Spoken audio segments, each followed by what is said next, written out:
Palubog na ang araw, kaya naman abala na sa pagluluto ng hapunan si Aida. Dahil kakauwi lang nito galing sa bahay ng kanyang mga kaibigan.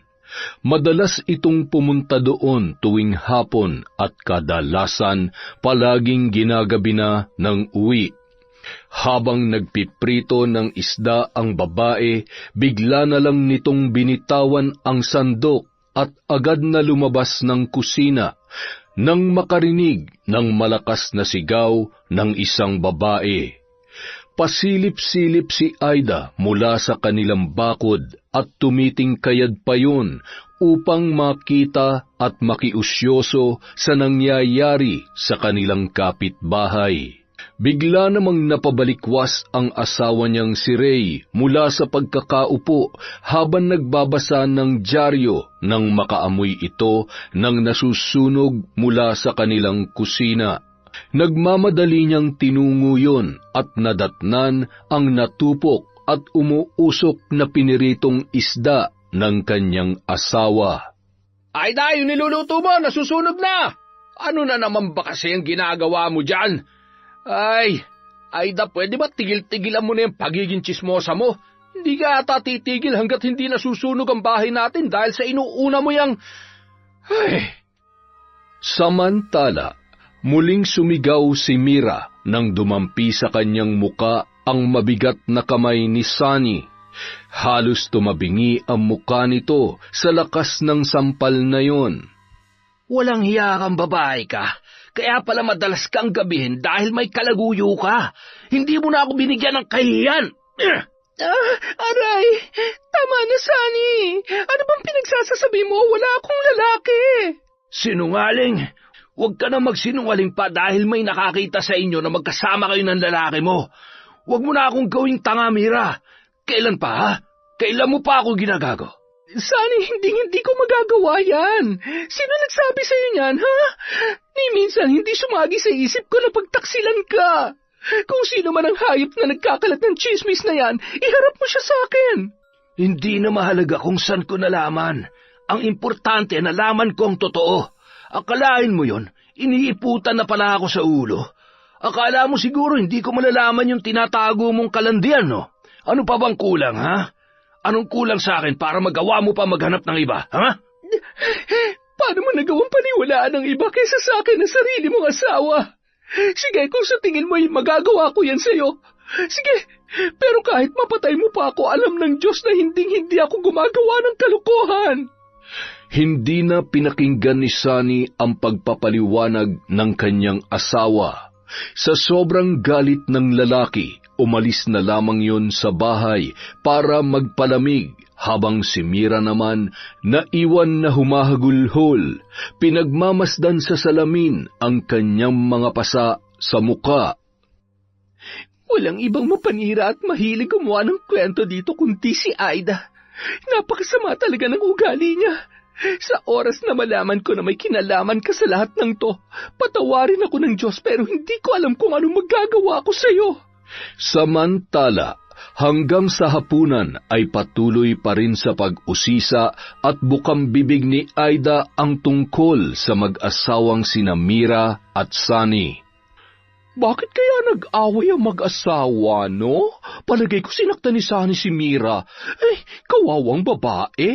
May napapansin ka ba kay Mira? Hindi kaya nabuking na ng asawa na may ibang lalaki? Malandi rin talaga yung si Mira, no? May asawa ng tao kung kani-kanino pa sumasama. Ay, puro na lang chismis ang inaatupag mo, kaya yan, ang pinapakain mo sa akin, sunog na tilapia. Wala na ba mas mapait pa rito? Ay... Alam mo, kaysa nakikialam ka sa buhay ng mga kapitbahay natin, atupagin mo na lamang ang obligasyon mo dito sa bahay. Wala ka naman mapapala dyan. Hindi ka ba nahihiya? Hindi na nakaimik pa si Aida at nagbukas na lamang ng sardinas. Yun na lamang ang inulam nila dahil hindi na halos mapakinabangan ang pritong tilapia na sunog na sunog. Umiiling-iling, sabay na pabuntong hininga na lamang si Ray habang tinitingnan ng masama ang kanyang asawa. Ay, kung alam ko lang talaga na ganyan palang ugali ng babaeng ito, hindi ko na sana pinakasalan. Pati ako nadadamay sa kahiyan. Magbabago pa kaya to? Habang tumatagal ay lalo lamang lumalala ang pagiging tsismosa ng puta. Kinaumagahan, habang papasok na sa trabaho si Sunny, nakaabang na sa may kalsada si Aida at ang kumare nitong si Lorena habang sila ay nag-uusap. Interesadong-interesado si Lorena sa bagong tsismis ni Aida. Nakapamewang at umaaksyon pa yun habang nagkukwento sa kanyang kaibigan. Nang makita ang papalapit ni Sunny ay nilapitan at kinausap yun ni Aida na animoy nagmamalasakit para sa lalaki. Sunny, pasensya ka na ha? Hindi ko naman intensyon na mag-away kayo ng asawa mo. Sinasabi ko lang naman kung ano nakita ko. Kaya pala napapansin ko palaging nakapustura kapag lumalabas ng bahay ang si Mira. Yun naman pala'y may pinagpapagandahan. At ito pa ha, nung araw na nakita ko sila na magkasama ng lalaki niya, kinabukasan nakita ko naman sila na magkasama na kumain dun sa may kainan malapit sa pinagtatrabahuhan niya. Ayaw ko na sanang sabihin to sa'yo, baka kasi saktan mo na naman si Mira, kawawa naman. Kaya lamang ay naaawa na rin kasi ako sa'yo. Napakabait mong asawa tapos niloloko ka lang. Kung tutuusin ay maswerte nga siya sa'yo, kaya lang ganun talaga ang buhay. Sadyang may mga babae na hindi makontento. Parang sasabog na ang tenga ni Sunny habang pinakikinggan ang mga sinasabi ni Aida. Nakakuyom ang mga palad nito at umalis na nagngingit-ngit sa galit ang lalaki. Salamat. Kung hindi dahil sa'yo, hindi ko pa rin malalaman na may kinalolokohan ng iba ang asawa ko. Pinili na lamang ng lalaki na pakalmahin ang kanyang sarili at nagpatuloy sa paglalakad. Sabay dumiretso na lamang yun sa kanyang trabaho. Nagdire-diretso naman sa pag-uusap ang dalawang babae na hindi matapos-tapos ang pinagchichismisan. Maya-maya, umalis na rin ng bahay si Mira para pumasok sa trabaho. Dumaan din yon sa tapat ng bahay nila Aida. Halos mabali na ang leeg ng babae sa kakatanaw kay Mira at kung ano-ano na naman ang haka-hakang naiisip dahil hindi sabay na umalis ang mag-asawa para pumasok sa kani-kanilang trabaho. Kaya aga-aga puro tsismis ang inaatupag ng babaeng to. Kaunting-kaunti na lang, Aida. Bibinggo ka na sa akin. Sa oras na mahuli kita, hihilahin ko yung dila mo para hindi ka na makapagkalat pa ng mali-maling kwento. Nagpatuloy sa pagpaparinig si Aida at mas lalo nitong nilakasan ang kanyang boses. Napatigil si Mira sa paglalakad dahil hindi na nito kinaya ang katabilan ng dila ng babae. Sinugod at sinabunutan ni Mira si Aida. Walang hiya kang babae ka? Sumusobra ka na! Ang sarap pilipitin yung dila mo! Wala ka na ibang alam gawin kundi ang manira ng kapwa mo! Halika dito! Itong bagay sa'yo! Aray mo! Nakipagsagutan pa si Aida kay Mira at iginigiit na nagsasabi lamang siya ng totoo, dahilan para lalong sumidhi ang galit ni Mira. Mas lalong hinigpitan nito ang pagkakahawak sa buhok ni Aida at hinilayon ng paulit-ulit. Nang subukang awatin ni Lorena ang dalawa ay nadamay pa at nasaktan din yon. Isa ka pa! Kung anong kinasama ng ugali ng kaibigan mong ito, ganon din kaitim ang pagkatao mo. Parehong-pareho kayo, mga walang magawa kundi ang makialam sa buhay na may buhay. Tandaan nyo, kapag hindi kayo tumigil, hindi lang yan ang aabutin nyo sa akin. Pagkatapos noon, inayos ang sarili at tumuloy na yon sa paglalakad. Sinipa pa noon ang tarangkahan nila Aida na yari sa kawayan. Aray, may naipit atang ugat sa leeg ko. Ang sakit. Ang lakas nun, buwisit na yun. Lintik na malanding babaeng yun. Tingnan mo nga itong buhok ko. Marami bang naputol? Ang pangit na ba? Samantala, aligaga naman si Sunny at hindi ito mapakali habang nagtatrabaho dahil paulit-ulit na sumasagi sa kanyang isip ang sinabi ni Aida tungkol sa kanyang asawa. Pagsapit ng gabi, naunang umuwi si Sunny sa kanilang bahay at halos magdadalawang oras na siyang naroroon ay hindi pa rin dumarating si Mira. Lalong tumindi ang galit na kanyang nararamdaman. Lumabas sa balkonahe at pabalik-balik ng lakad at kung ano-ano ang pumapasok sa isip nito habang hinihintay ang kanyang asawa. Si Aida naman, nakasilip na naman sa bintana ng kanilang bahay. Nagkukubliyon sa may kurtina at natutuwa na makita ang ekspresyon ng mukha ni Sunny na noon ay tila ba galit na galit. Ay naku, panigurado mag-aaway na naman yung mag-asawang yan. Buti nga sa'yo, makaganti man lang ako. O ano na naman ba yung sinisilip-silip mo? May kinalaman ka ba tungkol sa chismis na kumakalat tungkol kay Mira? Ha? Aida, makinig ka nga sa akin.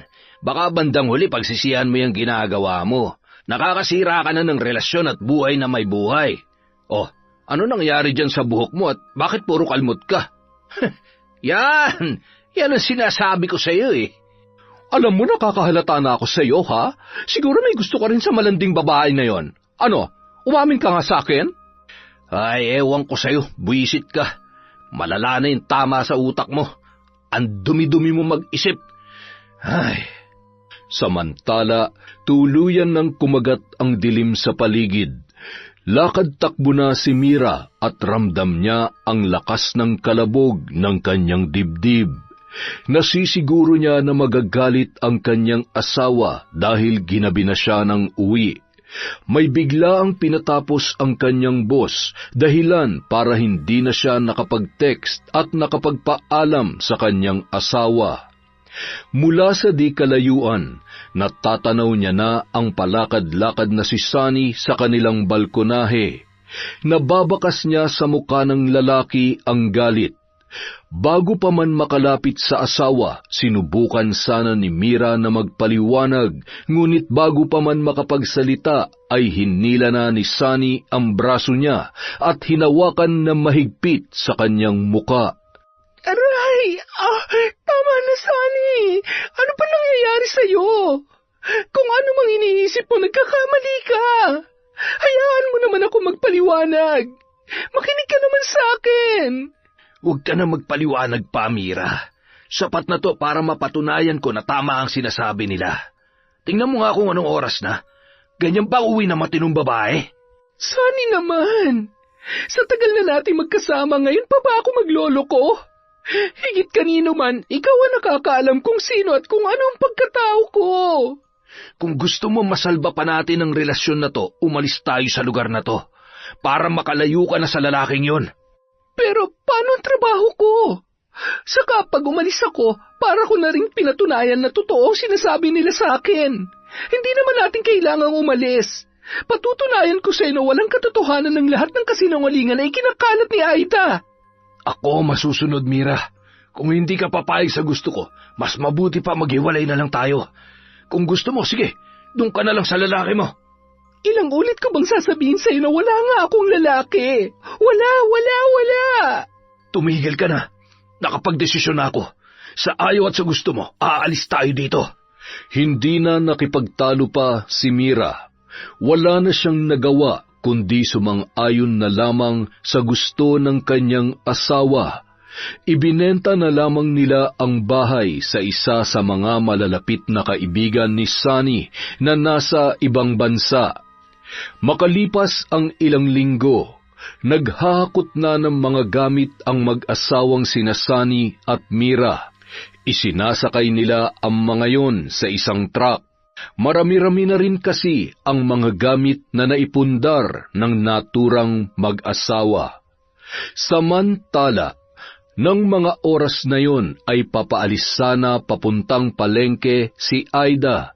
Napansin naman ni Ray na hindi na naman yon mapakali at laging nakasilip sa kanilang kapitbahay. Ay, Aida, ano ba?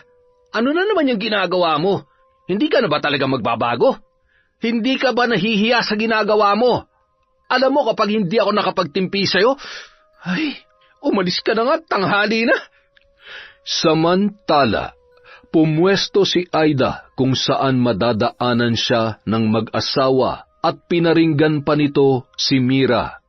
Ay, alam mo ang babae na malandi, kahit saan pumunta, wala din namang kwenta. Ang Makati ay mananatiling Makati. Makakagawa pa rin ng paraan para manlalaki. Alam mo, Sunny, pigilan mo ako.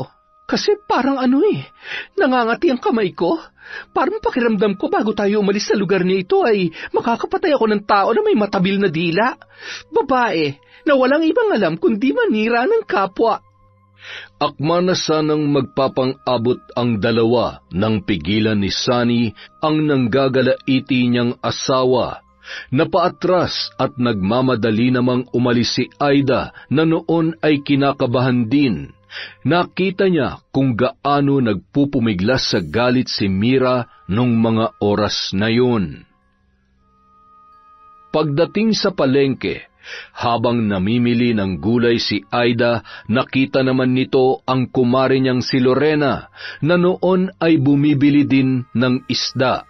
Binitawan ni Aida ang napili nitong gulay at agad na pinuntahan ang kumare niya para ipaalam dito ang planong pag-alis ni Sunny at Mira. Napahaba at napasarap na naman ang kanilang usapan katulad ng kanilang nakagawian. Samantala, halos mamuti na ang mata ni Ray sa kakaantay kay Aida dahil mag-aalas 12 na ng tanghali, hindi pa rin ito nakakabalik. Anak ng teteng naman talaga Nasaan na kaya si Aida? Kanina pa umalis hanggang ngayon wala pa. Ay nako, sana naman kaya nasabit yun? Siguradong sardinas na naman na ipapaulam nito sa akin Kanina pa ako nagugutom. Nakatanaw sa may pintuan si Ray at nakaabang sa pagdating ng kanyang asawa. Ganun na lamang ang pagtataka niya nang makita ang basket na walang laman at hindi rin maipinta ang muka. Alam mo ba kung anong oras na? Anong nangyari sa'yo? Nasaan na yung mga pinamili mo? Ano kasi, nakalimutan ko yata yung wallet ko o baka nahulog ko. Wala kasi dito sa bag ko Yan ang sinasabi ko. Wala na kasing ibang laman yung kokote mo kundi chismis. Buwisit na buhay to. Bahala ka na nga dyan. Padabog na umalis si Ray at pumunta sa malapit na karinderya at doon na lamang kumain ng tanghalian. Habang si Aida naman nagbukas na lang ng delata at pinagtiyagaang muling mag-ulam ng sardinas. Makalipas ang 1 linggo, napansin ni Aida na may dumating sa dating bahay ni Sunny. Nababatid nito na sila ang nakabili ng bahay na yon. Isang matanda at isang binatilyo ang nakita niya na noon ay may bitbit na mga bag. Samantala, laking tuwa naman ni Nico nang makita ang loob ng bahay at nagsimula na silang ayusin ang ilan nilang mga gamit. Ang laki pala ng bahay na to, Lola. Kahit may kalumaan na maayos pa rin. Bakit kaya binenta na may-ari ito? Hindi ba sila nanghihinayang? Magaganda pa yung ilang mga gamit na naiwan nila, Mabuti nga, Apo, at sa nanay mo na ibenta ang bahay na ito. Kahit papaano'y nakalis na tayo sa lugar na yon. Matatahimik na tayo at malayo na sa mga taong mapanghusga. Si Lola Elena at ang apo nitong si Nico ang bagong titira sa bahay na yon. Ang nanay ng binata ang bumili ng bahay na kasalukuyang nagtatrabaho sa ibang bansa. Hindi nagdalawang isip ang nanay nito nang ialok sa kanya ng kaibigan ang bahay dahil mas makabubuti yon sa kanyang anak dahil malapit lamang yon sa eskwelahan. Doon na rin planong ipagpatuloy ni Nico ang kanyang pag-aaral sa kolehiyo. Samantala, Hindi na naman mapakali si Aida, kaya minabuti na lang nito na puntahan ang maglola at makipagkilala. Magandang araw po. Ako nga po pala si Aida. Kayo na po pala ang bago naming kapitbahay. Magandang araw din sa'yo. Ako si Elena at siya naman ang apo kong si Nico. Baka po may maitulong ako sa inyo. Huwag po kayong mahiya magsabi, ha? Salamat, Aida. Pero ayos lamang kami. Kaya na namin to ng apo ko. Konti lamang naman ang mga gamit na dala namin. Ay, sige po. Alis na po ako. Basta pag may kailangan po kayo, tawagin niyo lamang ako, ha? Wala naman kasi akong ginagawa sa bahay. Natuwa naman ang maglola sa inasal ni Aida. Buti naman po, Lola, may mabait tayong kapitbahay. Hindi tulad dun sa dati nating tinitirhan. Oo, apo, mabuti na lang talaga. Siguro naman ay hindi na natin kailangang lumipat ulit ng tirahan. Pagkaalis ni Aida, nagpatuloy na sa pagliligpit ang maglola para matapos na kaagad at makapagpahinga na sila ng maaga. Habang si Aida naman, hindi maalis sa isipan kung paano nabili ng maglola ang bahay. Gayong mukha namang galing sa simpleng buhay lamang ang kanilang itsura. Makalipas ang ilang araw, paalis na noon si Nico para mamili ng gamit na gagamitin niya sa nalalapit na pasukan. Si Aida naman patanaw-tanaw sa matanda habang nagwawalis yon sa harap ng bahay. Pasasaan ba't malalaman ko rin kung paano nyo nabili ang bahay na yan? Mukhang kaduda-duda maglolang yun, ah. Parang may kakaiba sa kanila. Ay, mapuntahan nga mamaya. Kinahapunan, nagprito ng hinog na saging si Aida at naisipan nitong dalhan ang matanda at makipagkwentuhan. Tuloy ka, Aida. Pagpasensyahan mo na at medyo magulo pa ang bahay. Hindi pa kasi ako tapos magligpit. Maraming salamat pala dito sa dala mong merienda. Walang anuman po yan, Lola Elena. Kung hindi nyo nga po pala mamasamain, paano nyo po nabili itong bahay sa mag-asawa? Naikwento ng matanda kung papaano nabili ng kanyang anak ang bahay na yun. Hindi na namalayan ng dalawa na napasarap na ang kwentuhan nila at inabot na sila ng ilang oras. Hindi na tuloy natapos magligpit si Lola Elena. Maya-maya, bigla naman dumating si Nico na bitbit ang kanyang mga pinamili. Bumili kasi ang binata ng bagong bag, sapatos at iba pang kakailanganin niya sa eskwelahan. Tinitigan isa-isa ni Aida ang bitbit ng binata. Aba, sunod sa layaw pala ang binatang ito. Kawawa naman ang magulang nagpapakahirap sa ibang bansa, samantalang yung anak nagpapakasasa sa perang pinapadala. Sa bagay, nag-iisang anak lang naman, pero kahit na, dapat matuto siyang pahalagahan ng perang pinagpapaguran ng kanyang magulang. Lola, alis na po ako. Maiwan ko na po kayo, ha? Ay, sige, Aida. Maraming salamat ulit sa merienda. Ano pong ginawa dito ni Aling Aida, Lola? Mukhang ang sama ng tingin sa akin, eh. Napansin niyo po ba yun? Huwag po kayong basta-basta magtiwala sa kanya. Ano ka ba, apo? Huwag mo nang pansinin yon. Isa pa, mukhang mabait naman si Aida. Sa katunayan ay dinalhan pa nga ako nitong pritong saging at nakipagkwentuhan pa sa akin. Napasarap pa nga ang usapan namin. Ayan, hindi ko tuloy natapos itong ginagawa ko. Samantala, habang naghahapunan ang mag-asawang sina Ray at Aida, naikwento nito sa asawa ang napag-usapan nila ng matanda at nabanggit pa ng babae na kung ano-ano ang pinagbibili ng binata. Ay nako, Aida, tigilan mo ang pakikialam mo. Nagsisimula ka na naman, eh. Ano naman pati ang problema kung bumili ng mga gamit yung bata? Pera nila yon, hindi naman humihingi sa'yo ng pambili. Alam mo, mas mabuti pa maghanap ka na lang ng trabaho para hindi puro chismis ang inaatupag mo. Magkakapera ka pang pambili ng gamit na gusto mo. Ay, Oo, nandun na ako. Pera nga nila yon. Pero naaawa lang ako dun sa nanay. Walang kaalam-alam na nilulustay lang ng anak niya ang perang pinagpagura niya sa ibang bansa. Mga kabataan talaga ngayon, grabe no? Kahit magkanda kuba-kuba ng mga magulang sa trabaho, talaga namang gagawin ang lahat para lang sa mga anak na hindi marunong makontento kung anong meron sila. Ay! paano mo naman nasabi yan? Hindi mo nga alam kung talaga nilulustay lang ng anak niya ang pera. Baka naman kailangan lang talaga ng bata kaya binili niya.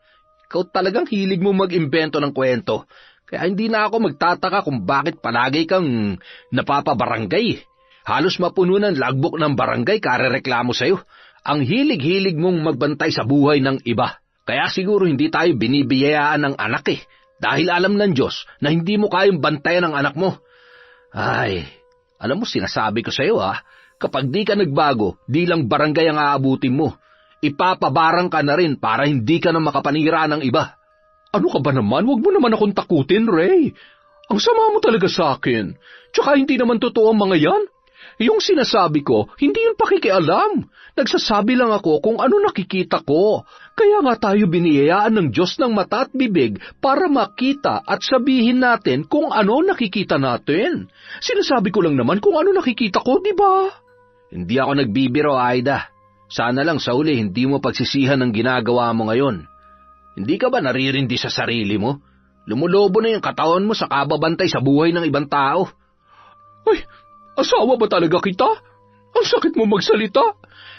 Ay, sabi mo nga, sinasabi mo lang yung nakikita mo at nagsasabi lang din ako ng totoo. Nakasimangot na umalis sa mesa si Aida at hindi na inubos ang kanyang kinakain. Napapailing-iling na lamang at nadidismaya si Ray sa naging reaksyon ng kanyang asawa. Makalipas ang 2 linggo, yun ang unang araw ng pasukan at naghahanda na si Nico para pumasok sa eskwelahan habang inaasikaso naman ni Lola Elena ang baon ng kanyang apo. Lola, ako na po yan. Kaya ko naman na po ang sarili ko. Hindi na po ako bata. Ayaw ko po na napapagod kayo. Ay nako, ito talagang apo ko. Hayaan mo na ako. Natutuwa lang ako kapag inaasikaso kita. Nangako ako sa nanay mo na aalagaan kita. Kaya hanggat kaya ko pa, pagsisilbihan ko ang pinakapaborito kong apo. Lola naman, paano naman hindi niyo ako magiging paborito ako lang naman na nag-iisang apo niyo. Nagtawanan na lamang ang maglola at nagpaalam na ang binata para pumasok.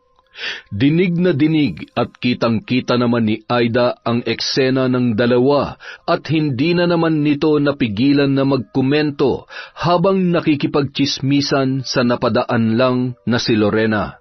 Ay nako, masyado namang spoiled sa lola, lalo na sa nanay. Panigurado pag nagkapamilya yung bata na yan, walang ibang alam gawin yan. Yan yung tipong aasa na lang palagi sa mga magulang. Ni hindi nga ata yan marunong maghugas ng plato o kaya maglaban ng kanyang damit. Inaasa na lang sa lola ang lahat, kawawang matanda. Hoy, kayong dalawa, ang aga-aga puro chismis na naman ang ginagawa nyo. Lorena, pwede ba wag mong dalasan ang pagpunta dito sa bahay? Yang si Aida wala nang iba nagagawa yan. Ilang oras na dyan nagwawalis, hindi pa matapos-tapos. Ayun, tambak pa ang hugasin. Konti na lang talaga, sasauli ko na yung babae na yun sa nanay niya Ikaw, baka marami ka pa rin dapat gawin sa bahay nyo. Umuwi ka na. Dahan-dahan namang inihakbang ni Lorena ang kanyang mga paapaalis at tinapik pa nito si Aida at biniro na pati siya na dadamay sa kadaldalan nito. Simula ng araw na yun, malimit na lamang pumunta sa bahay ang babae at tuwing mapapadaan ay hindi na lamang ito lumilingon. Dahil alam niyang tatawagin na naman siya ni Aida. Oy, Mare! Halika dito saglit! May sasabihin ako sa iyo! Doon tayo sa may puno para hindi tayo matanaw ng asawa ko, ha? Panigurado pagagalitan na naman tayo nun Nagkunwari na lamang na nagmamadali si Lorena para hindi na magpumilit pa si Aida. Ay, hindi yata ako narinig ni Mare. Ano ba yan? Hindi ko tuloy nasabi ang mainit-init pang chika. Di bali na nga, sa susunod na lang, dito rin naman dadaan yan. Ngunit hindi nagpatinag si Aida. Dahil hindi na siya pinupuntahan ng kaibigan, siya na mismo ang dumayo para makipagtsismisan sa mga tao doon sa lugar na yon. Isang araw, habang papunta si Aida sa bahay ng kanyang kumare, napatigil yon nang bigla niyang nakita ang binatang si Nico na nakauniforme. Teka, si Nico yun ah. Bakit kaya nasa labas siya? Dapat nasa eskwelahan pa siya ng ganitong oras at talagang may kasama pang babae. Siguro girlfriend niya. Matinik din pala sa babae itong batang to. Kabago-bago niya palang dito, may girlfriend na agad. Sa bagay, may itsura naman, kaya siguro lapitin ng babae. Hindi nilubayan ng tingin ni Aida ang binata hanggang sa tuluyan na itong makalayo at hindi niya na matanaw si Nico at ang kasama noon na dalaga. Nang makarating siya sa bahay ng kanyang kumare, nadatnan niya ang mga kaibigan na naglalaro ng bingo at agad naman sumali si Aida. Nang mabanggit ng isa sa kanyang mga kaibigan ang bago nitong kapitbahay, ay hindi na napigilan ni Aida na magkwento tungkol sa maglola. Wala nang preno ang kanyang bibig. Pustahan tayo, hindi yan makakatapos ng pag-aaral at makakabuntis yan. Mga kabataan pa naman ngayon masyadong mapupusok. Sayang lang ang pagpapaaral sa kanila, puro naman pagbubulakbol at pasarap ang alam. Kawawa ang magulang, nagpapakahirap magtrabaho para maitaguyod ang pag-aaral ng mga anak, pero ito naman mga anak, hindi marunong magpahalaga. Sige, bulahin mo na yan. At kung saan-saan pa umabot ang kwentuhan ng mga magkakaibigan. Pati ang napadaan na si Carmen ay napagdiskitahan pa nila dahil sa pananamit at makapal na makeup nito. Ito namang si Carmen, halos kita na ang kaluluwa kung manamit, para bang nang aakit ng mga lalaki. Kaya kayo mga mare, ang mga asawa nyo ha, bantayan nyo mabuti, baka naglalaway ng mga yan tuwing dumadaan ang babaeng yon. Kinahapunan. Kakauwi lamang ni Aida nang matanaw niya ang matanda na pasilip-silip sa may bintana at parang may hinihintay. Nakapagluto na si Aida ng hapunan nang makita niya pa rin na nakasilip si Lola Elena sa may labasan. Hindi na nakatiis si Aida at nilapitan ang matanda. May inaantay po ba kayo? Kanina ko pa kasi napansin na pabalik-balik kayo dyan. Oo. Wala pa kasi ang apo ko.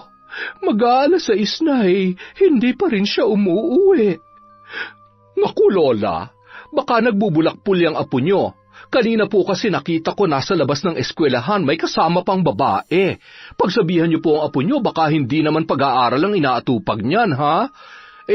Anong oras na po ba? Hindi gawain ng matinong estudyante ang hindi umuwi sa tamang oras. Tsaka Lola, sabihan niyo yung apo nyo na piliin ang binabarkada. Marami kasi dito napapariwara ang mga buhay dahil sa impluensya ng mga barkada nila. Mga hindi nakapagtapos, ang iba maagang naging ama at ang iba naman nalulong sa masasamang bisyo. Ay, kilala ko naman ang apo ko. Hindi niya yan gagawin. Alam niyang magagalit ako, lalong-lalo na ang kanyang ina. Yan lang ang sinasabi niya sa iyo, Lola. Pero paano kapag nasa labas na siya? Hindi mo naman nakikita kung anong pinaggagawa niya, hindi ba? Kaya hubantayan niyo mabuti ang apo niyo kung ayaw ninyo matulad sa mga kabataan dito. Napakunot na lamang ng noo si Lola Elena dahil sa mga pinagsasabi ni Aida. Gusto niya sana itong kontrahin, ngunit nanahimik na lamang siya dahil gusto nitong marinig muna ang paliwanag ng kanyang apo na si Nico. Naniniwala siya na may ibang dahilan kung bakit hanggang ngayon ay wala pa ang binata. Ilang sandali pa, dumating na rin ang kanyang apo.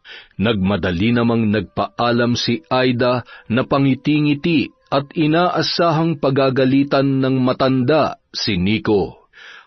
Mabuti naman at nakauwi ka na, apo. Kanina pa ako nag-aalala sa'yo. Totoo bang sinasabi ni Aida? Nasa labas ka raw ng eskwelahan sa oras ng inyong klase? Lola, magpapaliwanag po ako. Pasensya na po kung pinag-alala ko po kayo.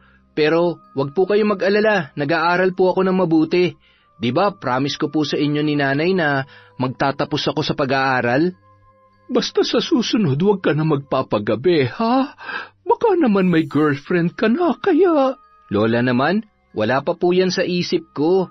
Tsaka kung magkaka-girlfriend naman po ako, kayo po ang unang makakaalam. Sino yung nakita ni Aida na kasama mo kanina? Yun po ba? Kaklase ko lang po yun. Sinamahan ko lang po para bumili ng gagamitin sa project namin. Pinayagan naman po kami ng teacher kaya lumabas kami. Basta wag lang daw po kami magtatagal. At kaya po ako ginabi dahil tinapos namin yung ginagawa namin. Kailangan na po kasi yung ipasa bukas. Sa susunod po, wag po kayong magpapapaniwala sa mga tao, lalo na po dyan sa kapitbahay natin na, ewan ko ba, mukha hong tagapagbantay ng buhay ng ibang tao. Nagpatuloy ang masayang usapan ng maglola habang naghahapunan at pagkatapos ay agad na rin silang tumungo sa kani-kanilang mga kwarto. Isang araw, naisipan ni Lola Elena na lumabas para mamalengke para sa uulamin nila sa isang linggo. Mag-isa lamang siya dahil nasa eskwelahan pa ang kanyang apo. Sa dami ng bitbit ng matanda at medyo may kahinaan na, halos mahulog na ang mga pinamili nito. Sakto naman na nakita yon ng isang lalaki na akay-akay ang kanyang anak na magsasampung taong gulang pa lamang. Hirap na hirap maglakad ang batang yon dahil sa kanyang kondisyon. Tutulungan ko na po kayo, Lola. Ako na po magbibitbit ng iba. Mukhang ang dami niyo pong pinamili Ay, maraming salamat, iho. Teka, anak mo ba ang batang yan? Ano ang nangyari sa kanya? May baliho yata o pilay, Lola. Nahulog ho kasi siya sa hagdan noong nakaraang buwan. Hindi na po namin napatingnan sa doktor dahil wala naman po kaming sapat na pera. Ay, siya sige. Mabuti pa'y sumama kayo sa akin. Gagamutin ko yung anak mo. Kailangan lang hilutin niyang mga paa niya. Laking tuwa naman ng lalaki sa kanyang narinig. Nagkaroon siya ng pag-asa na makakalakad pa ang kanyang anak. Wala pa man silang kasiguruhan na mapapagaling ng matanda ang bata, pero nagpapasalamat na ang mag-ama kay Lola Elena. Pagdating sa bahay, inilapag ng lalaki sa mesa ang mga pinamili ng matanda, habang akay-akay naman ang kanyang anak. Inalok muna ni Lola Elena ng maiinom ang mag-ama bago sinimulang gamutin ang bata. Sandali at kukunin ko lamang ang langis na panghilot ko. Pumunta si Lola Elena sa kanyang kwarto at kinuha ang kanyang maliit na bag na may lamang mga gamit sa panggagamot. Marunong manggamot ang matanda, ngunit hindi niya ito madalas ginagawa. Kung sino lang ang humihingi ng kanyang tulong, yun lamang ang kanyang ginagamot. May mga pagkakataon kasi na siya ang binabalikan ng mga sumpa at sakit ng mga nagpapagamot sa kanya. Ihiga mo na dito ang anak mo at sisimulan ko na ang paghihilot sa kanya. Hinubad ng matanda ang medalyong kwintas mula sa kanyang leeg at nagsimulang mag-usal ng orasyon. Pinahiran ng langis ang binti ng bata at banayad na hinilot ang mga paa nito. Nanlaki ang mga mata ng lalaki nang makita na agad na nawala ang pamamaga ng paa ng kanyang anak. Sige, iho, tumayo ka. Subukan mong ihakbang ang mga paa mo. Subukan mong maglakad. At ginawa na nga ng bata ang sinabi ng matanda sa kanya. Laking tuwa ng mag-ama nang tanggalin ang saklay nito at nakalakad na ng tuwid ang bata. Labis ang pasasalamat ng lalaki kay Lola Elena. Ilang beses na rin kasi silang lumapit sa ilang albularyo, ngunit si Lola Elena lamang ang nakapagpagaling doon. Makalipas ang 3 araw, Lahat ng mga madadaanan ng mag-ama ay nagtataka kung paano nangyari na nakalakad na ang bata. Ikinuwento naman ng lalaki kung ano ang totoo.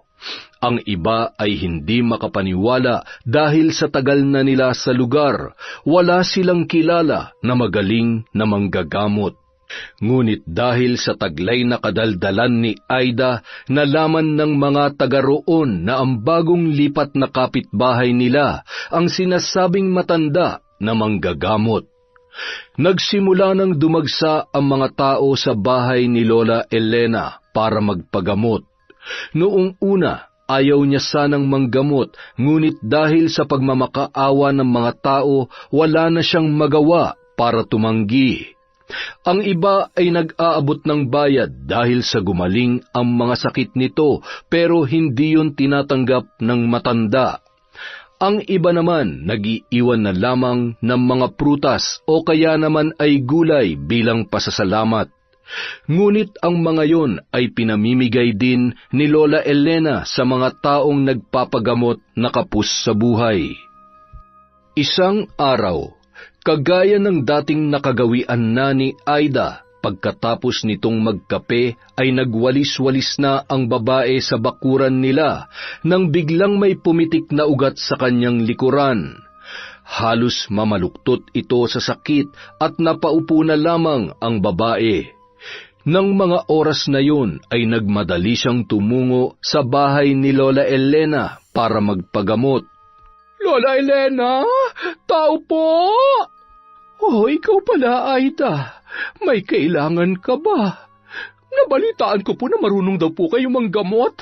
Gusto ko po sanang patingnan itong likod ko. Kanina pa po kasi sumasakit, Lola Ay, ganun ba? Pasensya ka na, Aida. Hindi kasi ako nanggagamot kapag ganitong araw. Bumalik ka na lang bukas. Tutal, nandyan lang naman ang bahay mo. Kahit anong oras pwede kitang gamutin. Ito, pahiran mo na lang muna, baka sakaling maibsan yung sakit ng likod mo. Ano? Ipagpapabukas mo pa to? Ang sakit-sakit na nga. Ngayon mo na ako gamutin. Aida, kahit anong pilit mo, hindi talaga pwede. Alam mo namang araw ng Martes at Biyernes lamang ako nanggagamot. Lalo pang tumaas ang boses ni Aida na kinabigla naman ng matanda. Ay nako, ang sabihin nyo, peke ang panggagamot nyo. Kasi kung talagang manggagamot kayo, kahit anong araw pa yan. Nagpapalusot lang kayo kasi ayaw nyo mabisto. Siguro nagpapanggap lang kayo manggagamot para meron kayong pagkakitaan. Ha, kung sa bagay, kailangan nga namang masunod ang luho ng apo nyo. Kaya yan, pati pagpapanggap na manggagamot ay ginagawa nyo na. Malamang sa malamang, kaya kayo lumipat dito kasi nabisto na kayo dun sa dati nyong tinitirhan. At ngayon, dito naman kayo mambibiktima. Anong sinabi mo? Dahan-dahan ka sa pagsasalita, Aida. Hindi ko pinipilit ang sino man na maniwala sa aking kaalaman sa panggagamot. Ni minsan hindi ako humingi ng kahit isang sentimo kapalit ng panggagamot ko. Bukal sa loob ko ang tumulong, kaya kung wala ka ng magandang sasabihin, umalis ka na at baka kung ano pang magawa ko sa'yo.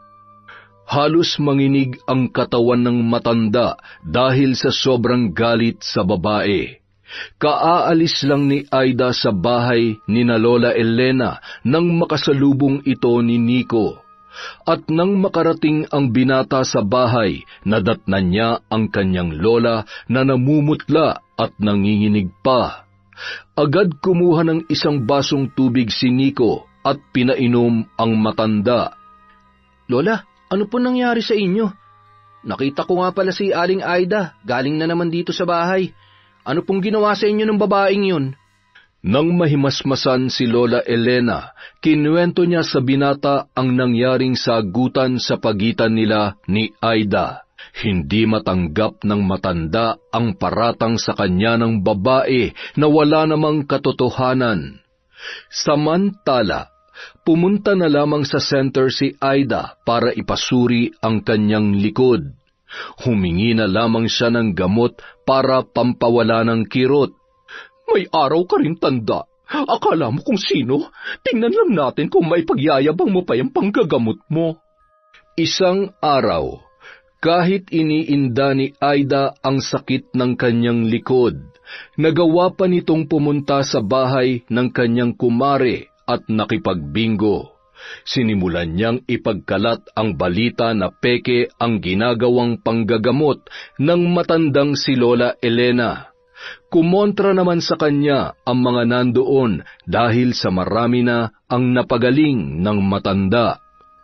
Huwag kayo maniwala doon. Yung iba ron sigurado pinayaran lang ng matanda para magpanggap, para dumami pa nagpapagamot sa kanya at lumaki pa ang kita. Kayo naman simpleng sipon lang naman yan at ubo. Ang laki na siguro ng kita nun. Kaya hindi ako nagtataka kung bakit halos araw-araw yung apo niya kung ano-ano na lang ang pinagbibibili. Di ba sabi mo nasa ibang bansa ang nanay nun? Kaya may pera yung maglola kasi buwan-buwan nagpapadala yon. Yun ang sabi. Pero baka palusot lang yun ang matandang yun para hindi sila paghinalaan. Pues, hindi ako papayag na hindi lumabas ang baho ng matandang yun. Lumipas ang mga araw. Sinusubukan ni Aida na harangin at hikayatin na wag nang magpagamot ang mga taong papunta sa bahay ni Lola Elena. Ngunit hindi nagpapaawat ang mga tao dahil nagbabakasakali sila na mapagaling ng matanda. Isang araw, nakaisip ng paraan si Aida para siraan ang matanda. Nagbayad siya ng 3 lalaki para magkunwari na may sakit. Yung 2 hindi makalakad at yung isa bali ang kamay. Sinakto ng babae na marami ang tao sa bahay ng matanda para marami ang makasaksi sa mangyayari. Tulad ng kanyang plano, sunod-sunod na sumalang ang 3 at ni isa sa kanila ay hindi gumaling. Wala naman nangyari sa akin Peke pala matandan to Hindi naman pala totoong nakakapagpagaling. Niloloko mo ba kami Tingnan nyo, hindi naman ako nakalakad. Manloloko. Nagtinginan at nagbulong-bulungan ang mga tao. Dumating din si Aida para gatungan ang inutusan niya para magpanggap. Sinasabi ko na nga ba, pinagloloko lang tayo ng matandang yan. Buti na lang at maaga pa nalaman na natin. Kung hindi mauubos na lahat ng pera at oras nyo pabalik-balik dito, hindi naman kayo gagaling. Hindi na nakapagsalita ang matanda nang magsialisan na ang mga tao at ang iba pinagmumura pa si Lola Elena. Habang si Aida naman palihim na nakangiti habang pinagmamasdan ang mga tao at ang matandang babae na noon ay nagtitimpi sa galit.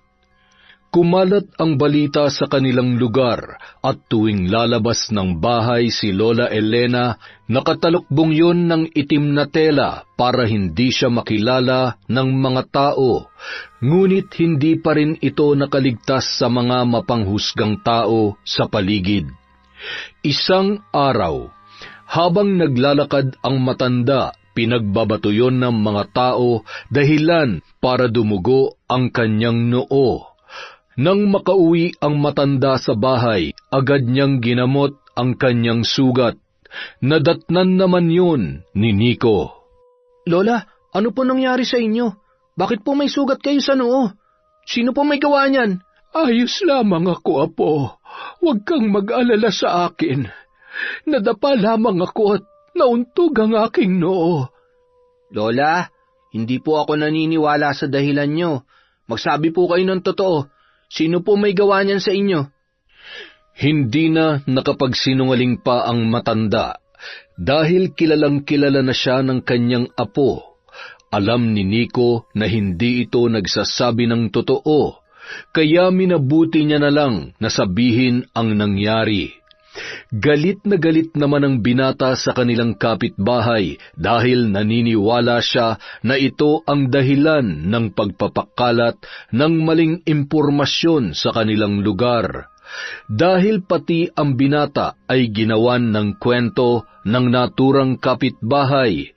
Nang marinig niya ang kanyang mga kaklase na pinag-uusapan siya, Nang kumprontahin niya ang mga ito, doon niya nalaman na si Aida ang pinagmulan ng mga walang katuturang kwento na ipinapakalat noon sa mga magulang ng kanyang mga kaklase. Ano? Pati ikaw? Walang hiya talaga yung babae na yan. Inuubos niya talaga ang aking pasensya. Baka hindi na ako makapagtimpi at kung ano pa magawa ko sa kanya. Makikita ng babae na yan ang hinahanap niya. Huwag na po kayo mag-alala, Lola. Kahit ano pang sabihin niya tungkol sa atin, wala akong pakialam. Basta alam natin sa sarili natin na hindi totoong pinapakalat niya. Wala akong pakialam sa sasabihin ng ibang tao. Pero yung masasaktan na kayo, hindi na po tama to, Lola. Tinulungan na lamang ni Nico ang kanyang lola na gamutin ang dumudugo nitong sugat. Gusto na sanang kausapin ni Nico si Aida, ngunit pinigilan siya ng kanyang lola. Hayaan mo na, Apo. Huwag ka mag-alala. Darating din ang araw. Sisingilin din siya ng karma. Hindi niya alam kung ano ang kaya kong gawin. Ang mga taong katulad niya ay kailangang maturuan ng leksyon. Batid ng binata kung ano ang tinutukoy ng matanda, kaya nagulat ito at sinubukang kontrahin ang sinabi ng kanyang lola. Pero, Lola, akala ko po ba hindi niyo na ulit gagamitin ang kaalaman niyo sa... Oo, Apo. Pero kung kinakailangan, wala akong magagawa kundi ang muli kong yakapin ang itim na kapangyarihan. Kapag ikaw na mismo ang nasagasaan. Kaya wag sana akong sasagarin ng babae na yan dahil talagang magsisisi siya. Makalipas ang 1 linggo, nakita ni Aida na iba-iba ang kasama ni Nico. Hindi na naman nito napigilan ang kanyang bibig at ikinuwento na naman yon sa kanyang mga kaibigan. Alam niyo ba yung apo ni Lola Elena? Abay, napakatinik sa babae. Biruin niyo, halos iba-ibang babae ang nakakasama. Kaya hindi na ako magtataka kung pati teacher niyan lalandiin niya. Balita ko nga, nangunguna daw yan sa klase. Paano ba naman? Madalas daw nakausap ang guru niya. Ang sabi nga, nagkakamabutihan at mukhang may lihim na relasyon. Abay, hindi ba't bawal yon? Yun nga, at ito pa, napag-alaman ko na itong si teacher may asawa daw. Kaya pag nalaman to ng asawa, ewan ko na lang kung ano mangyayari dyan sa apo ng matandang yan. Kinaumagahan, nang pumasok si Nico sa eskwelahan, pinagtitinginan siya ng mga estudyante dahil kalat na ang tsismis tungkol sa kanya. Isa sa kanyang kaklase ay anak ng kaibigan ni Aida at yon ang nagpakalat ng tsismis sa kanilang eskwelahan. Kinahapunan, nang mag-uwian na ang mga estudyante, nag-aabang sa labas ng eskwelahan ang asawa ng kanyang guro. Malakas na suntok ang natamo ni Nico sa muka at sikmura mula sa asawa ng kanyang teacher. Kinaladkad naman ng lalaki ang asawa niyang guro. Pinagtinginan sila ng mga estudyante at iba pang mga naroroon. Umuwi ng bahay si Nico na may pasa sa mata at hindi halos makatayo ng maayos dahil sa sakit ng kanyang sikmura. Labis naman ang pag-aalala ni Lola Elena para sa kanyang apo. Sino may gawa nito sa'yo? Apo, sabihin mo sa akin ang totoo. Ano ang nangyari? Makalipas ang ilang minuto matapos makapagpahinga ang binata, sinimulan nitong ikwento sa matanda kung saan niya nakuha ang pasang yon. Kinabukasan, ayaw munang pumasok ni Nico, ngunit pinatawag sila ng prinsipal para kausapin. Nagpaliwanag ang binata at ang guro na wala silang relasyon. Hindi naman basta-basta naniwala ang prinsipal sa kanilang paliwanag. Nagalit pa rin yon dahil sa iskandalo na idinulot ng dalawa. Hindi nagtagal, lumipat na lamang ng ibang eskwelahan ng guro para makaiwas sa mga mapanghusgang mga mata, samantalang ang binata naman natanggalan ng scholarship. Labis na dinamdam ng lalaki ang nangyari. Nasira ang pinangako niya sa kanyang mga magulang na pagbubutihin ang pag-aaral. Hindi pa rin siya tinatantanan ng kanyang mga mapanuksong kaklase. Simula ng araw na yon, hindi na naglalabas ng kwarto si Nico. Apo, buksan mo ang pinto. May dalang pagkain si Lola. Kailangan mong kumain. Baka magkasakit ka. Nag-aalala na tuloy ako sa iyo, Apo. Laging nakatulala si Nico at bumagsak din ang kanyang katawan dahil wala na siyang ganang kumain. Labis na awa ang naramdaman ni Lola Elena habang pinagmamasdan ang kanyang apo. Magbabayad ang gumawa nito sa apo ko. Hindi ko mapapalampas ang lahat ng ito. Kaya kong tiisin ang paninirang ginawa mo sa akin, Aida. Pero makitang nagdurusa ang aking apo dahil sa lintik na matabil mong dila, lintik ka. Wala kang karapatang sirain ang buhay at pangarap ng apo ko. Umanda ka sa akin. Pagsisisihan mo ang lahat ng ito. Kinahapunan, nag-aagaw na ang liwanag at dilim.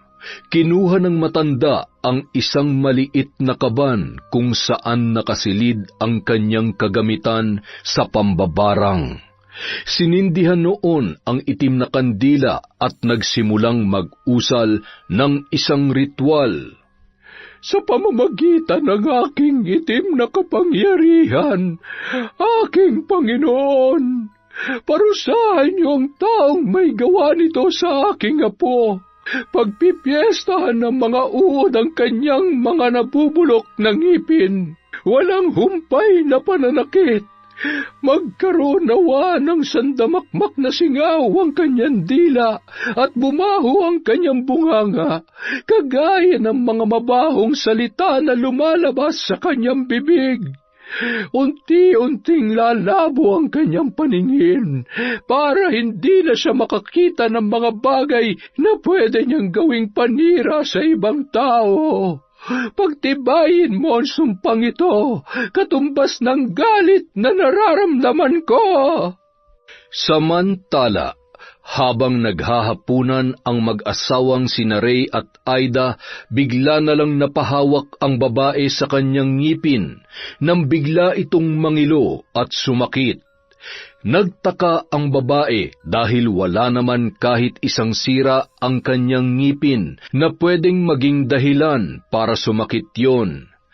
Nang tingnan niya sa salamin, napasigaw na lang ang babae nang makita niya ang sira-sira niyang ngipin. Ramdam niya ang pagpitik ng mga uod sa butas ng kanyang mga bagang, kaya naman napahiyaw siya sa labis na sakit. Napuno rin ng sugat ang kanyang dila. Aray! Anong nangyayari sa bibig ko? Aray! Hindi ko na kaya ang sakit, Narinig naman ni Ray ang sigaw ng kanyang asawa at agad niya yung pinuntahan, at nang kanyang tingnan, napaatras siya at kinilabutan sa kanyang nakita. Naku po, Aida, binabarang ka na nga yata. Hindi ka kasi nakikinig sa akin eh. Ngayon, tingnan mo yung itsura mo at pwede ba tulungan mo na nga lang ako? Hindi kung ano-ano pa yung sinasabi mo. Kumuha ka naman ni Gamgam na tubig, lagyan mo ng asin at magmumumug ako. Dali, bilisan mo na. Agad namang tumungo si Ray sa kusina para kumuha ng isang basong tubig na may asin. Nang maibigay sa asawa, agad na nagmumog ang babae at nang iluwa nito ang tubig, nagsilitawan ang mga uod na pumipisik-pisik pa sa kanilang lababo. Makalipas ang ilang araw, hindi pa rin mawala ang sakit na nararamdaman ng babae.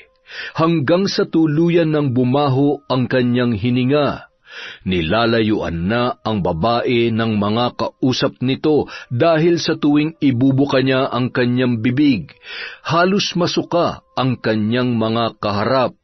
Laman na rin ng tsismis si Aida dahil sa nangyari sa kanya at sa bulok na mga ngipin at mabaho niyang hininga. Panigurado kinakarma na yan si Aida. Baka nga isa sa mga nagawa niya ng tsismis sa may gawa niyan sa kanya eh.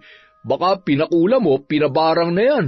Kaya kayo, kung ayaw nyo matulad sa kanya, tigil-tigilan nyo na yung pagiging tsismosa nyo. Layuan nyo na rin yung babae na yan. Baka mahawa pa kayo sa kanya. Pinagtawanan at pinandirihan ng mga kaibigan si Aida at halos wala nang nakikipag-usap sa kanya. Hanggang isang gabi, natanaw ni Aida mula sa bintana ang matanda habang nagsasagawa ng orasyon. Kinutuban si Aida na baka si Lola Elena ang nambabarang sa kanya dahil bukod sa mag-asawang sina Sani at Mira, yun lang ang naiisip niya na pwedeng gumawa noon. Alam niya rin na may malaking galit sa kanya yon dahil sa naging alitan nila. Naglakas loob si Aida na pumunta sa bahay ni na Lola Elena at sinubukang pumasok sa loob nang makita na nakabukas ang pintuan. Oh, Aida, anong ginagawa mo dito? Sinasabi ko na nga ba, ikaw ang may gawa nito sa akin. Kaya pala nung unang kita ko palang sayo, naramdaman ko na mukhang may kakaiba sa pagkatao mo. May sa demonyo ka palang matanda ka. Kulang pa yan, Aida. Kulang pa yan sa paninira mo sa buhay namin ng apo ko. Ngayon makikita mo kung sino ang taong kinalaban mo. Matitikman mo ang balik ng mga kawalang hiyaan at paninira mo.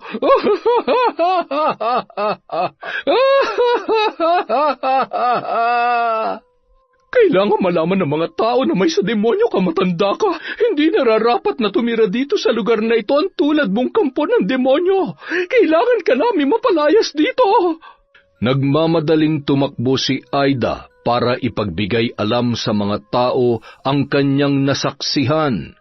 Una niyang hinanap ang asawa, ngunit hindi niya ito nadatnan sa bahay. Kaya minabuti niyang pumunta kung saan madalas tumambay ang kanyang mga kaibigan. Samantala, muling nag-usal ng orasyon si Lola Elena para mapigilan ang balak ni Aida na magsumbong sa mga tao. Hindi ako papayag na patuloy mong sirain ang buhay namin. Sa ngayon, hindi ko nahahayaan na patuloy kaming sundan ng kamalasan. Ako na mismo ang gagawa ng paraan para tuluyang magkaroon ng kapayapaan ang aming buhay. Ako ang tatapos sa mga taong mapanghusga at mga sinungaling kagaya mo, Aida. Sawang-sawa na ako sa pagpapalipat-lipat ng lugar. Panahon na para tumigil na ang mga taong mapanira ng kapwa. Sa kabilang banda, humahangos si Aida nang makarating sa lugar ng kanyang mga kaibigan. Ngunit pinagtabuyan siya ng mga yun dahil sa baho ng kanyang hininga. Pero pilit siyang nakiusap na pakinggan ang kanyang sasabihin. Nang magsimula na siyang bigkasin ang kanyang mga nalalaman, unti-unti namang nawawala ang kanyang boses. Hindi na niya mabigkas ang mga salita na nais niyang sabihin. Pwede ba umalis ka na nga lang, Aida? Biglang bumaho ang simoy ng hangin pagkarating mo rito eh. Nakakasira ka ng araw. Nababaliw ka na. Mukha ka ng tanga sa kakakalat mo ng tsismis dito sa baryo natin. Buti na pagtitiisan ka pa ng asawa mo. Nagtawanan ang mga taong nandoon habang si Aida naman napatakip ng tainga dahil hindi nito matanggap na noon siya ang tumatawa. Ngayon naman, siya na ang pinagtatawanan. Umiiyak na umuwi ang babae at naawa naman ang asawa nito. Nang tanungin ni Ray si Aida kung anong nangyari, hindi ito makapagsalita na parabang isang pipi. Kumuha ng papel at lapis si Ray para ipasulat sa kanyang asawa kung ano ang gusto nung sabihin. Nanginginig ang lalaki habang binabasa ang sinulat ni Aida. Hindi nga ako nagkamali na darating ang araw may mangyayari sa iyo, Aida. Matigas din naman kasi ang ulo mo. Ayaw mo makinig sa akin. Kung nananatili ka lang dito sa bahay, hindi mo sana dinaranas yan. Kahit na nagalit si Ray kay Aida, nanaig pa rin ang awa nito para sa kanyang asawa. Sinubukan niyang puntahan ang matanda para kausapin at humingi ng tawad. Lola Elena, nagmamakaawa po ako sa inyo. Kung totoo man po ang sinasabi ng asawa ko na kayo may gawa nun, nakikiusap po ako. Pakitigil niyo na po. Ipinapangako ko po na tutulungan ko siyang itama ang mga pagkakamali niya. Maawa? Bakit? Naawa ba siya sa akin at pati na rin sa apo ko? Tingnan mo kung anong ginawa niya sa pinakamamahal kong apo. Sinira niya ang kinabukasan ng bata dahil sa paggawa ng kung ano-anong kwento. Kaya tama lamang yun sa kanya. Ako na po ang humihingi ng kapatawaran sa ginawa ng asawa ko, Lola. Parang awa niyo na. Kung kinakailangan po, lumuhod ako sa inyong harapan para patawarin yung asawa ko, gagawin ko po. Tumalikod at pumasok na lamang ang matanda. Hindi na pinakinggan pa ang sasabihin ng lalaki. Dahil kahit papaano may awang naramdaman ang matanda para sa lalaki. Ngunit mas higit na nangingibabaw ang galit dahil sa kalagayan ng kanyang apo. Umalis na lamang si Ray at sinubukan na maghanap sa karatig bayan ng albularyo para tulungan ang asawa nito na noon ay namimilipit na sa sakit ng ngipin at umaakit na sa ulo ang pagkirot. Hindi na rin nakakatulog yon at hindi na tumitigil sa pagpupumalahaw. Sa tulong ng katrabaho ni Ray, nakahanap siya ng isang albularyo at agad na dinala doon ang kanyang asawa. Naku, iho, hindi nga ito basta sakit lamang ng ngipin. Nadali nga ng isang mambabarang ang asawa mo. Hindi ko maipapangako na gagaling siya, pero susubukan ko na maibsan ang sakit na kanyang nararamdaman. Kailangan niyang humingi ng tawad sa taong nagawan niya ng kasalanan. Sinubukan ko na pong humingi ng tawad dun sa matanda, ngunit ayaw niyang patawarin ang asawa ko. Siya mismo ang kailangang humingi ng tawad, dahil siya mismo ang nagkasala sa taong yon. Ang tanging may tutulong ko lamang ay pansamantalang paghupa ng sakit na kanyang nararamdaman. Ngunit hanggat may galit sa puso ng matanda, babalik at babalik ang sumpa na iginawad niya sa kanya. Kumuha ng talbos ng bayabas at pinakuluan yon ng matanda. Ipinamumog niya yon kay Aida. Nagsimulang magbigkas ng panalangin ang albularyo gamit ang isang benditadong maliit na bato. Idinikit niya yon sa may panga ng babae kung saan banda ang masakit. Kapit na kapit ang bato at nang ikinuskos ng matanda sa may panga ng babae, nagsilabasan ang mga puting uod. Pinainom ng albularyo ang babae ng isang kutsarang likido na mayroong orasyon at nanumbalik ang kanyang boses. Maraming salamat po sa tulong ninyo. Walang anuman, iha. Ngunit sinasabi ko sa iyo, pansamantala lamang na mawawala ang sakit hanggat hindi ka humihingi sa kanya ng kapatawaran. Mananatili pa rin ang sumpa na nakakabit sa iyo. Sige na, habang maaga pa at hindi pa huli ang lahat, gawin mo na ang nararapat mong gawin. Pagdating ng mag-asawa sa kanilang bahay, nagtalo pa ang dalawa. Dahil nakipagmatigasan pa si Aida, ayaw nitong humingi ng tawad kay Lola Elena. Sa kabila na nangyari sa kanya, hindi pa rin ito nadadala. Hanggang sa lumipas ang ilang mga araw, ang buong akala ni Aida ay tumigil na ang matanda at hindi na niya muling mararamdaman ang sakit.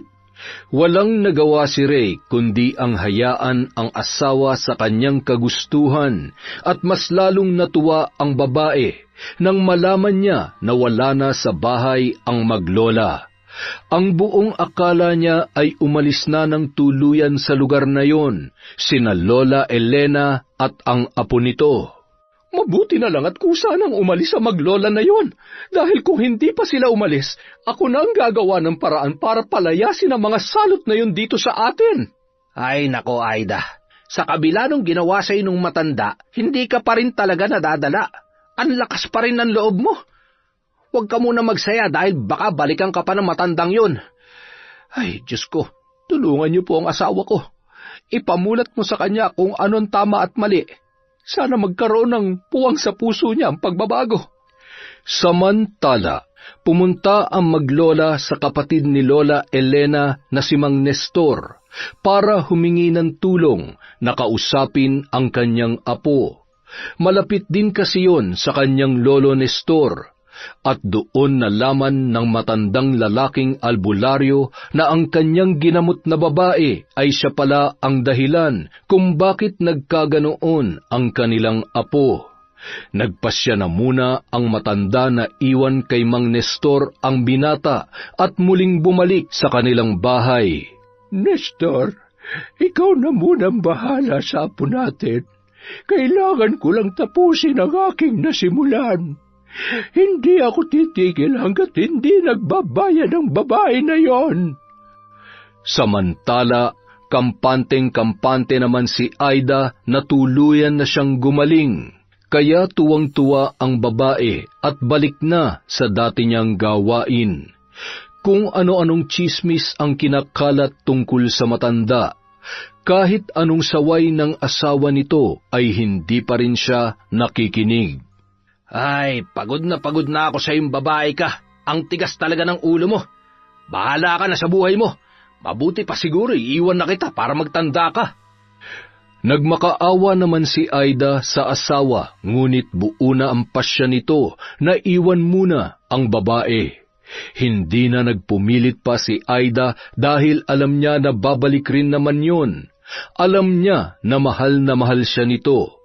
Sa halip na malungkot, mas natuwa pa si Aida dahil wala nang kokontra sa kanyang mga ginagawa. Habang tinatanaw ni Aida ang papaalis na lalaki, nakita naman niya ang paparating na matanda na si Lola Elena. Buisit na matandang yan! Ang akala ko pa naman ay lumayas na dito. Tingnan lang natin kung hindi ka pa talaga aalis sa gagawin ko sa'yo. Kinausap ni Aida ang mga tao sa lugar na yon para tulungan siya na palayasin ang matanda. Ngunit kahit isa ay walang may gusto sa plano ni Aida, dahil ayaw na nilang makialam sa pagitan ng dalawa at ayaw din nilang madamay sa galit ng matanda.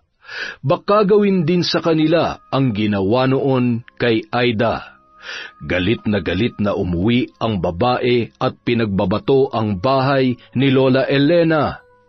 Hindi ako natatakot sa iyo, tanda! Kahit kampon ka pa ng demonyo, lumayas ka dito! Halimaw ka! Mambabarang! Umalis ka na sa lugar na ito! Hindi ka pa talaga nadadalang babae ka, ha? Tingnan natin kung sana abot yung pagiging matapang mo. Nag-usal ng mga kakaibang salita si Lola Elena habang nagwawala naman sa labas si Aida. Napatigil si Aida nang biglang kumirot ang kanyang ulo. Nagsisigaw yon dahil sa sobrang sakit at napapahalakhak naman sa tuwa ang matanda habang pinagmamasdan ang kanyang biktima. Ganyan nga, mas matinding sakit pa ang iyong mararanasan. Hindi mo na masisilayan pang liwanag ng mundo. Magdidilim ang iyong paningin, katulad kung gaano kaitim ang iyong budhi. Lalong tumindi ang sakit ng ulo ni Aida at unti-unting nandidilim ang kanyang paligid, hanggang sa nawalan na siya ng malay. Wala man lamang ni isang tumulong sa babae at kung saan siya natumba, doon din siya bumangon nang siya ay magkamalay. Puno ng putik ang kanyang muka at pati na rin ang suot niyang damit. Nang pumasok siya sa bahay para magbihis, laking gulat niya nang makita ang namamaganyang mga labi at pati na rin ang buo niyang muka. Parang may kung anong insekto ang gumagapang sa kanyang mga mata. Nagsisigaw ang babae ng dahil sa takot. Dahil hindi na siya makatiis, mag-isa niyang tinungo ang albularyo na si Mang Nestor para magpagamot. Ngunit pagdating niya sa bahay ng naturang albularyo ay tinanggihan ito ng matanda na labis naman na pinagtataka ng babae. Mang Nestor, hindi niyo po ba ako nakikilala? Ako po yung dati nagpagamot sa inyo. Muli na naman po akong binabarang ng demonyong matanda na yun. Alam ko, ngunit nararapat lamang sa iyo yan, Ineng. Oo? Ano pong sinasabi ninyo? Maawa naman po kayo sa akin. Tulungan niyo po ako. Pagpasensyaan mo na ako.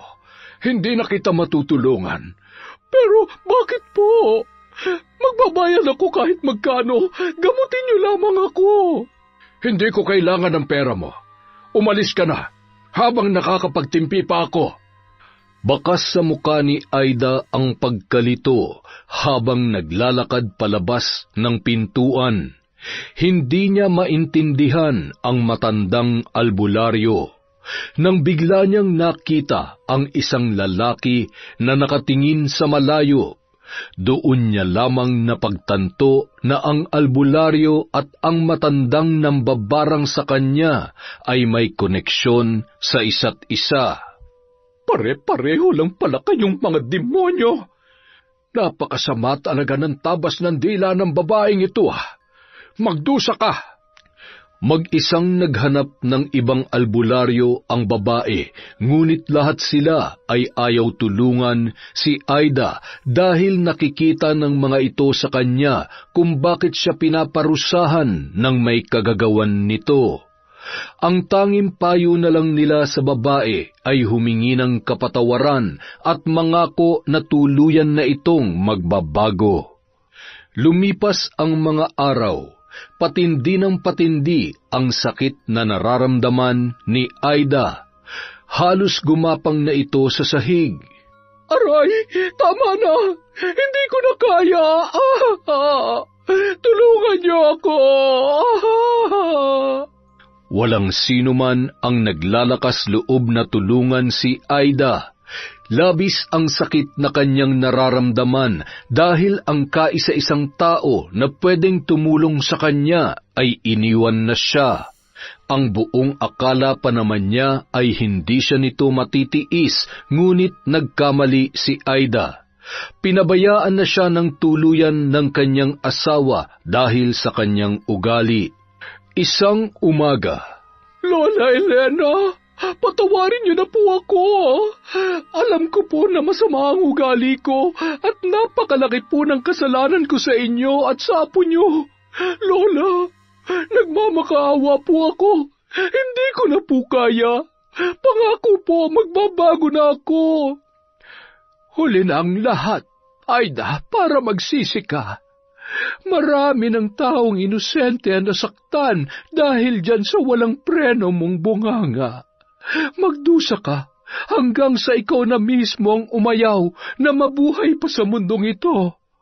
Ang mga taong tulad mo ay nabubuhay pa, ngunit ang kaluluwa ay kumakatok na sa pinto ng impyerno.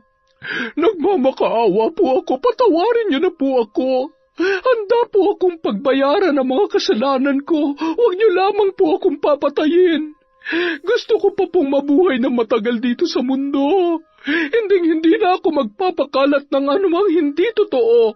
Kung kinakailangan na lumuhod ako sa inyong harapan para magmakaawa, gagawin ko. Tanggalin niyo lamang po ang sumpang ibinigay niyo sa akin.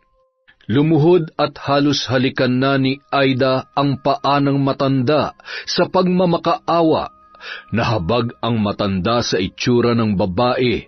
Inalalayan na lamang niya yung tumayo. Hindi ko na mababawi pa ang sumpa na iginawad ko sa iyo. Ikaw na lamang mismo ang siyang makakatulong sa sarili mo para mawala ang sumpa. Nakasalalay sa iyo ang pagkawala ng bisa noon. Ano po ang ibig niyong sabihin, Lola Elena? Kapag napatunayan mo na bukal sa iyong kalooban ng iyong pagbabago, unti-unting mawawala ang sumpa na ikinabit ko sa iyo. Simula ng araw na yun, sinubukan ni Aida na baguhin ang kanyang sarili. Araw-araw siyang pumupunta sa simbahan para magdasal, kahit na pinagkukukutsya siya at pinagtututukso ng mga tao dahil sa kanyang itsura. Samantala, nalaman naman ni Ray ang pagbabagong ginagawa ng kanyang asawa, kaya nagpasya na yung bumalik sa kanya at pilit na tinulungan ang babae sa kanyang pagbabago. Masaya ako, Aida. Ipagpatuloy mo lamang yan. Nandito na ako sa tabi mo, hindi na kita iiwan. Basta magtiwala lang tayo na gagaling ka. Sasamahan kita na hintayin ang araw na yon. Huwag tayong mawawalan ng pag-asa. Lumipas ang mga araw, unti-unti nang bumabalik sa dati ang itsura ni Aida at hindi niya na rin nararamdaman ang pagkirot ng kanyang ulo. Samantala, unti-unti na ring bumabalik sa dati si Nico. Kaya bumalik na sa bahay ni Lola Elena ang binata at doon na lamang tuluyan na nagpagaling. Natuwa naman ang matanda dahil nakikita niya na nagbago na ng tuluyan ang kanilang kapitbahay. Ikinalulungkot ko na umabot pa tayo sa ganito, Aida, para magbago ka. Pero masaya ko kung sino at ano ka na ngayon. Sana ipagpatuloy mo lang yan. Nagpapasalamat po ako sa inyo, Lola Elena. Dahil po sa inyo nakita ko kung anong klaseng tao ako noon, na marami na pala akong nasaktan dahil sa mga paninira ko. Huwag mo na sanang isipin yon. Ang mahalaga, napagbayaran mo ng mga kasalanan mo at mas pinili mong magbago. Naging malapit ang dalawa sa isa't isa. Tuluyan na ring gumaling si Nico at natanggap ang magandang balita na napatunayan ng pamunuan ng eskwelahan na hindi totoo ang ibinintang sa lalaki. Sa tulong na rin ni Aida na siya mismo ang nagpatunay na kagagawan niya lamang ang lahat. Muling bumalik sa pag-aaral ang binata at napatawad niya na rin si Aida sa kabila ng ginawa nito sa kanya. Itinuon na lamang ni Aida ang kanyang panahon para sa kanyang sarili at sa pag-aalaga sa kanyang asawa. Pinagluluto niya ito ng masarap na ulam na noon ay hindi niya nagawa dahil mas inuuna niya pa ang pangangapit bahay. Nakakapanibago naman. Hanggang sa ngayon, hindi pa rin ako makapaniwala na ibang Aida na ang kasama ko. Puno ng kasiyahan ang puso ni Aida dahil sa nangyayari sa kanila ngayon. Maging ang relasyon niya sa kanyang kapitbahay na sila Lola Elena ay naging maayos na rin. Isang araw, nagtataka si Ray at magtatanghali na ay hindi pa gumigising ang kanyang asawa. Hinayaan niya na lang muna si Aida at inakala na baka napagod lamang yon kahapon. Ilang oras pa ang tumagal na pagpasyahan na ng lalaki na gisingin ang kanyang asawa. Aida, gising na. Ang taas na ng sikat ng araw. Masama ba ang pakiramdam mo? Hindi pa rin magising ang babae at nang hawakan niya ito, napakalamig na ng katawan ni Aida at hindi na rin humihinga. Napahiyaw ng malakas si Ray habang yakap-yakap ang kanyang asawa. Aida, asawa ko! Ano nangyari sa'yo? Gumising ka, Aida! Nang buhatin ni Ray ang babae, nakita nito ang mga butas sa likod na parang tinusok ng kung anong matalas na bagay. Bakas din sa liig nito na parang sinakal ang babae hanggang sa tuluyan ng hindi nakahinga at namatay. Sa sobrang galit ng lalaki, sumugod ito sa matanda at sinisisi sa pagkamatay ng kanyang asawa. Wala kayong awa. Nagbago ng tao pero nagawa niyo pa rin siyang patayin. Wala kayong puso. Nagulat at nanlaki ang mga mata ng matanda nang marinig ang sinabi ni Ray. Hindi nito maintindihan kung ano ang nangyayari. Ano? Patay na si Aida? Paano nangyari? Wala na ang sumpa sa kanya. Simula noon, tinigil ko na ang pangbabarang sa kanya. Nakita ko kung paano siya nagbago. Hindi ako ang pumatay sa kanya. Hindi kayo may gawa nito sa kanya? Kung ganoon, sino? May iba pa bang nagalit o nakaaway ang asawa mo na pwedeng gumawa niyan sa kanya? Natigilan si Ray at napaisip, hindi kaya ang dating nakatirang mag-asawa sa bahay na yun ang pumatay kay Aida? Sa kabilang banda, tuwang-tuwang ibinalita ng mambabarang na binayaran ni Mira na matagumpay niyang nagawa ang planong pambabarang at tuluyang napatay ang babae. Nakapaghiganti na rin ako sa iyo, Aida. Nang dahil sa iyo nasira ang relasyon naming mag-asawa, kaya mabuti lang na mamatay ka na. Simula ngayon, wala nang buhay ang masisira ng dahil sa matabil mong dila. Masunog sana sa impyerno ang iyong kaluluwa. Sukdulan ang galit ni Mira kay Aida dahil kahit umalis na sila sa lugar na yon, patuloy pa rin silang nag-aaway ng kanyang asawa at palagi pa rin siyang sinasaktan nito. Hanggang sa humantong na iniwan na siya ng lalaki at walang itinira sa kanya. Kaya labis na lamang ang kagustuhan niyang makapaghiganti kay Aida dahil ito ang punot dulo ng lahat ng mga nangyari sa kanya. Samantala, sinubukan ni Lola Elena na puntahan ang kapatid para tulungan si Ray na alamin ang katotohanan. Sa tulong ng matandang lalaki, tama nga ang hinala ni Ray na si Mira ang pwedeng gumawa noon sa kanyang asawa. Matindi ang sinapit ng babae. Labis yung naghirap dahil sa asawa mo, kaya humantong sa ganito ang desisyon niya. Ipinapatay niya ang iyong asawa sa isang mambabarang. Hindi ko siya masisisi, pero malaking kasalanan pa rin sa Diyos ang kanyang ginawa, dahil tanging ang Diyos lamang ang may karapatan na bawiin ang ating buhay, maging makasalanan man tayo o hindi. Nagtagumpay man siya sa kanyang kagustuhan, pero natitiyak ko na hindi niya pa rin mahanap ang kasiyahan sa kanyang puso, hanggat hindi niya nagagawang patawarin ang mga taong nakapanakit sa kanya. Labis ang pagdadalamhati ni Ray sa sinapit ng kanyang asawa. Sa burol ni Aida, naging bulong-bulungan ng mga tao ang nangyari sa babae.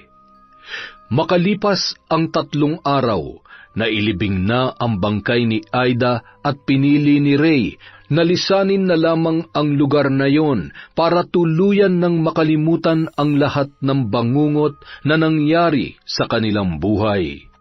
Patawarin mo ko, Ray, dahil sa sinapit ng asawa mo. Hindi ko ginusto na umabot sa ganito. Oo, malaki ang galit ko noon kay Aida, pero hindi ko naman inasam na siya ay mamatay. Gusto ko lang siyang turuan ng leksyon. Nakakalungkot nga lang dahil nakita ko ang kagustuhan niya magbago, pero sadyang ito na talaga ang kanyang kapalaran. Samantala, sa kabila ng matagumpay na paghihiganti ni Mira, hindi pa rin ito naging masaya. Dahil namatay man si Aida, hindi na naibalik pa sa dati ang kanyang buhay. Unti-unti nang pinalaya ni Mira ang kanyang sarili sa puot at pait na kanyang dinanas mula kay Aida, habang ang maglolang sina Elena at Nico naman nananatili pa rin sa lugar na yun at namuhay na ng tahimik at masaya. Ipinagpatuloy rin ng matanda ang panggagamot sa mga taong kapos sa buhay at nangangailangan ng kagalingan na tanging albularyo lamang ang nakakaalam.